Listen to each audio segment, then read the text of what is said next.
నమస్కారం అండి. సుమతి శతకంలో 18వ పద్యము భావము వినిపిస్తున్నది మీ విజయభాస్కర్.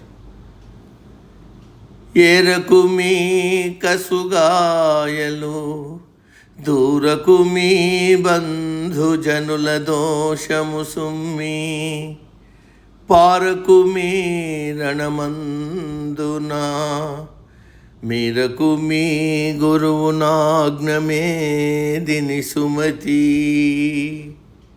భావము: ఈ భూమిపైన పచ్చి కాయలు ఏరి తినవద్దు, చుట్టాలను దూషింపవద్దు, యుద్ధము నుండి వెనక్కి తిరిగి పోవద్దు, పెద్దల మాటను జవదాటవద్దు.